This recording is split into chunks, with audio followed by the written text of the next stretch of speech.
from my requests from everybody that's made to do some basic self-sufficient practices, it's clear that kind of what I want to do is show you some of the things I've been doing for the past few months. Honestly, every little thing is quite a project to do, but if you break it up over a certain period of time, it actually is very palatable and not actually that hard to do. One of the first things I'll mention is this is kind of like a phase two plan. With the recent pandemic and the kind of the scare of the grocers and going to the grocery store and finding limited supplies on certain items, got me thinking about the fragility of our economic system and our supply chain management. And with a handful of boys at home and wife and kids, it kind of had me thinking, okay, what's some ways I can be sufficient on the land that I have right now. So as you realize, I have some land that I share with my father-in-law and some recent neighbors, but I'm trying to think of some ways that this can be practical in a suburban environment too. So I'll kind of think of some ways as well as how you can cultivate, maybe if you have less than an acre as well, so we can be kind of more universal than just having lots of land to work with. So like I said, phase two is more of like almost think of utilities being excluded from the equation. So phase one is your simple 3-month supply. You go to Costco and you buy a large bag of rice, you buy food that can last you and your family worth of 3 months of time. So everybody can, with a little bit of savings, can do that kind of stuff. And I would suggest it in this time period right now to actually do that, have 3 months of food supply and water, a handful of water jugs as well set aside for those purposes as well. But a lot of stuff I'm going to show you right now is to be more self-sufficient. So phase two, things that are least likely to happen, but that's something that history tells us that can happen. Being in America, especially the 20th century, a lot of these thoughts are more foreign to us because we've been living in a war with utilities for a large period of time. So our daddies and our granddaddies have had some sort of utilities pumped into their house. And so that kind of conditions you to kind of live off those systems, and which is what we should do, and obviously. And so I'm not more of a prepper, but I'm more of a kind of a realist in thinking that societies do fraction, they can break. So what if that happens? So some of these are the steps that I'll show you. So I have a lot of things I can show you. So I'm going to break it up into several videos over a course of time. I can't do these every day, but I can do it every so often. And one of the first things we'll cover today is the most essential thing that you need, which is water. So in your phase two scenario where water is limited, so let's say one of the most common things to take away in an attack, either by a foreign enemy or a domestic enemy, is to take away water and utilities. Or natural disasters can take this away as well. Any kind of significant event that is more almost catastrophic, your water and your utilities will be gone, either at a regional and at a national level. I think we're going to be in a much bigger crisis, but more likely regional. And one of the things is you want to have access to that water, not only for just some of your experiments as far as gardening, but for drinking, for washing. Think about bathing and things of that nature. So the first thing you want to do in an environment is, first thing you want to do is get out your map, your Google Maps, and pin your home in that location, and look at all the water sources around you. What you want to look for are major lakes and streams. So moving water is your first option to find a water source as far as drinking, because moving water is going to have less bacteria and algae buildup, and it's going to be cleaner. Larger bodies of water have currents that move the water around, which helps kind of fight the algae buildup. Now in larger lakes you still have algae buildup, but it's less likely. What you want to avoid is you want to avoid ponds, cow ponds, any kind of stationary water, puddles. Those sources of water are just asking for trouble as far as drinking water.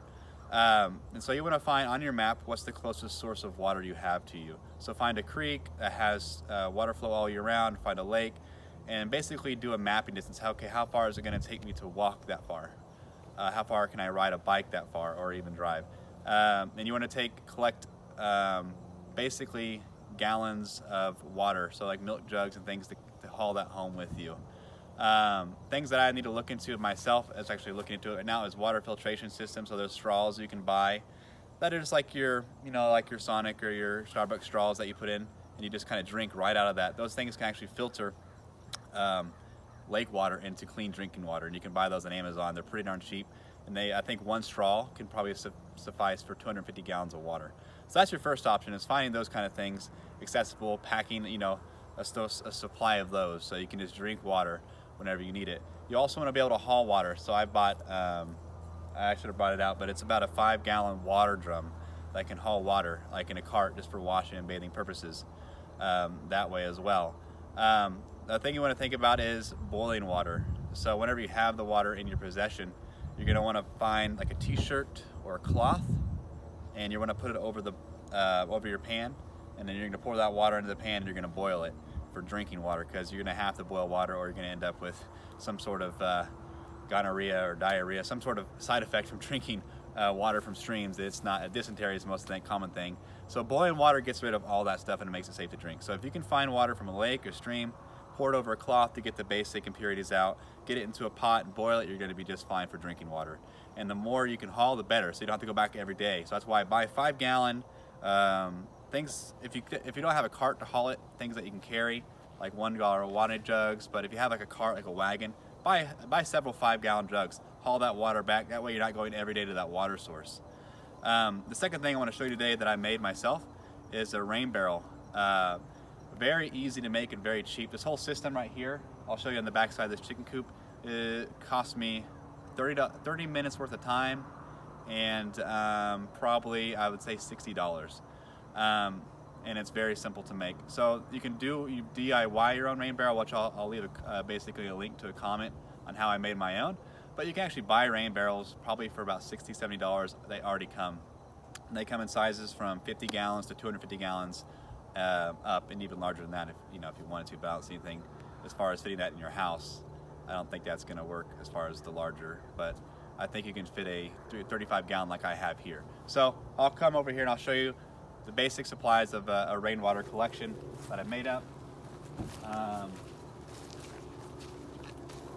So you notice this whole system right here is not a very big span. You don't need a lot of surface area to collect the water. This is my rainwater right here. If you lift it up, you'll notice that it's full of water, and that basically only 2 inches of rain will fill this whole thing up, and that's 35 gallons. So a short rain shower coming in, all that water collects off this roof and it runs right down into it. And what I do is I take this off when I know rain's coming, and I cap it, because you're going to want to cap it because that'll prevent mosquitoes laying eggs and different insects laying eggs in there. A lot of people actually take a vertical and they run right down into it and leave the cap on permanently. And so you're going to have a little prop down here, as you can say, a faucet. You just turn it on and out comes the water. And this water right here, I would not recommend drinking it because a lot of this stuff, like you can see right here, bird poop is up here. All this stuff from the asphalt is tar. You don't want that in your drinking water, but all this right here is perfect for hand washing, for bathing, just not for digesting. Now, some people actually do have rainwater collection that they do use for drinking, and the way they do that is they put bleach tablets in. They can buy certain bleach tablets to throw in your rainwater collection, and that'll sterilize the water. And if it comes down to it, you better believe I'll be drinking this water and boiling it if I had to. But the primary purpose for this is I take it around to my garden, and I can water this whole garden, which is an 800 square foot garden. I can water it for up to 2 to 3 weeks off of that many gallons, assuming it doesn't rain that long, which usually in the rainy season here in Texas, it'll rain every 2 weeks. So I can basically run off that, water my garden for about 2 to 3 weeks off of that collection system, so I don't have to run my utilities. And so that's one of the big things that you're going to use rainwater for, is that you don't have to haul it. You have it right in your backyard. You just turn a faucet on and it comes out. You wash your hands, you do a little bathing, and there you go. Or you water your plants that you have. So basically, as first step you want to do if you think of a phase 2 natural disaster, water and utilities some reason go out for a extended period of time, is you need to have water. You need to have a way to transport that water to your house. You need to know where all the water sources are within a 5-mile radius. You need to know how much time and effort it takes to haul that water to your house. And lastly, I would suggest making it easy on yourself. All you have to do is haul drinking water. You don't have to haul bathing water and washing. You can have all that at your house already by doing a 35-gallon system right there. That could last you probably, depending on the size of your family, it could last you a week's worth of time. And the awesome thing about it is you can buy a bigger drum, or you can do a spillover system, and you can have 2 rainwater. It basically, as it fills up, it spills over to the next one, it spills over to the next one. So at any time you could have 100 gallons of water coming off of your roof. And I'll take you back over here. You don't have to buy a whole guttering system for your house. Just put it on a portion of it, or if you have a shed in the back of your house, this little span collects 35 gallons, I would say, in about 2 hours of time, maybe less than that, depending on how hard it's raining. And this only costs right here $15 a guttering system. And so we're just talking, take a portion of your backyard of your house, put a 10-foot stretch on it, and you think of how tall your house, that's a lot of water coming down into that really quickly. So it's a very effective system, and it's not going to cost you much. And this is just a simple drill. These things, this is basically you drill little clips in, and you clip it in. You don't need a gutter install person. It's common sense, just a clip and go system. So it's a very no-brainer system to have. If you want to have a phase 2 water collection system, that's the first step you're going to want to do as far as having kind of a self-sufficient, because everything runs off of water. If you don't have water for 3 days, you're going to be in a world of hurt. So the first thing you think about is, how do I get water? What things do I need to carry water? And how am I going to purify that water? And you need to multiply that by how many people you have in your family. If you're a family of 2, not that much water, that's great. Family of 5, like myself, a lot of little kids, I have to have a lot of water, so I have to get more resources.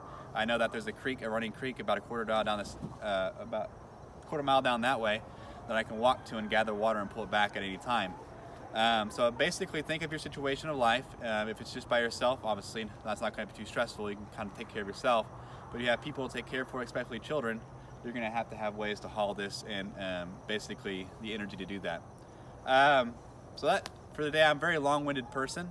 There's a lot of other things I want to cover, I guess, over these expended videos. But for the first video is water. I think the next video I'm going to do is going to be on gathering local resources like plants, knowing your kind of your botany of your area, knowing what you can eat, what you can't eat, how you can find those resources. Hunting and fishing, what resources you need for those things. Because the way you want to gather those nutrients is you want to gather them from the land you have. That's the first option, see what's around. There's a lot of things that are in your backyard that you can actually eat if you had to, and you don't have to travel far to get those. What you need to fish, go down to that water source and grab some nutrients from the fish growing in there, and the crawdads and what's kind of crawling in there, what you can get just from a few hours, and what you can hunt in your local area. Birds that fly, if you're in the suburbs, dove that fly in your power line, you see dove all the time. If you had to eat a dove, how would you shoot that? How would you clean it? Out here there's a lot more, there's a lot of deer running out in this field, there's a lot of rabbits, there's a lot of things that you can eat just kind of naturally coming through your area. So the next video we'll kind of cover that and how to cook it, a little bit like that, and just what you can gather knowing your local area. But for today, we've covered the water. Tomorrow we'll go to hunting and fishing and gathering, and then from that, a lot of the things I'll cover is gardening.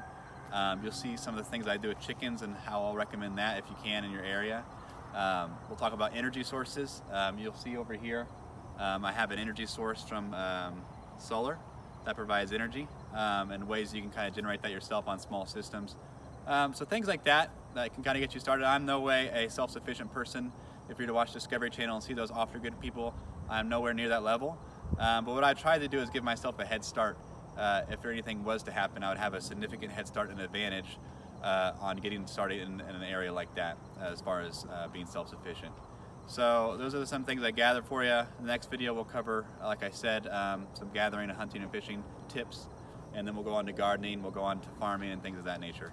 But hope you enjoy. If you have any questions on this, I'm posting some links to rain barrels and how to do some stuff like that, and you can always shoot me a message if you have questions. Thanks.